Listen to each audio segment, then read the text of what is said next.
কাজ না থাকায় আমরা এখানে অনেক ঝামেলায় আছি। মালয়েশিয়ায় অবৈধ হওয়ার সবচেয়ে বড় কারণ হচ্ছে আমাদের পাসপোর্ট রিনিউ করতে অনেক অসুবিধা হয়। কাজ না পেয়ে মালয়েশিয়ায় মানবেতর জীবনযাপন করছে বাংলাদেশি শ্রমিকরা। পাসপোর্ট নবায়ন প্রক্রিয়াটি জটিল হওয়ার কারণে দিন দিন বেড়েই চলেছে অবৈধ শ্রমিকের সংখ্যা। মালয়েশিয়া থেকে আমাদের প্রতিনিধি মেহেদি হাসানের তথ্যচিত্রে একটি ডেস্ক রিপোর্ট। মালয়েশিয়ায় বসবাসরত অসংখ্য বাংলাদেশি শ্রমিক নানা সমস্যায় দিন কাটাচ্ছেন। কাজ না পেয়ে মাসের পর মাস বেকার বসে আছেন। কেউ বা কাজ করেও বেতন পাচ্ছেন না সময় মতো। এছাড়া অনেকে আবার সময় মতো পাসপোর্ট নবায়ন করতে না পেরে অবৈধ তালিকায় নাম লেখাচ্ছেন। দেশটিতে থাকা অন্যান্য দেশের নাগরিকরা খুব সহজে পাসপোর্ট নবায়ন করতে পারলেও বাংলাদেশি নাগরিকদের চিত্র পুরোটাই উল্টো। বাংলাদেশিদের পাসপোর্ট নবায়ন করে হাতে পেতে সময় লেগে যায় 7 থেকে 8 মাস। এর ফলে বৈধ শ্রমিকও অবৈধ হয়ে পড়ছে।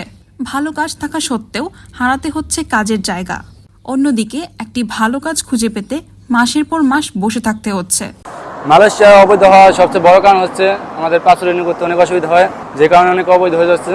পাসপোর্ট রিনিউ করতে যেখানে 3-4 দিন লাগে বা 7-8 দিন, সেখানে আমাদের 6-7 মাস লেগে যাচ্ছে, যে কারণে অনেকে পাসপোর্ট রিনিউ করতে পারতেছে না, অনেকে অবৈধ হয়ে যাচ্ছে। আর অবৈধ হওয়ার জ্বালায় দেশে যেতে পারতেছে না, অনেক অসুবিধা আছে।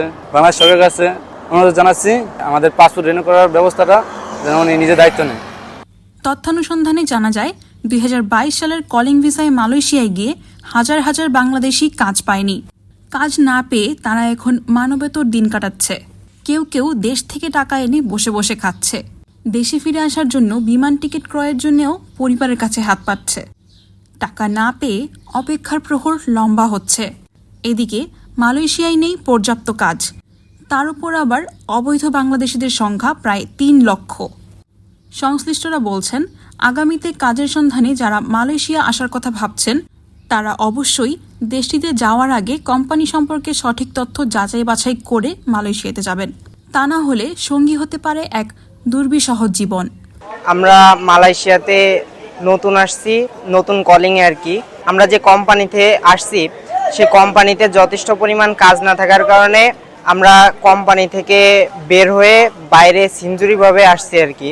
কাজ না থাকায় আমরা এখানে অনেক ঝামেলায় আছি।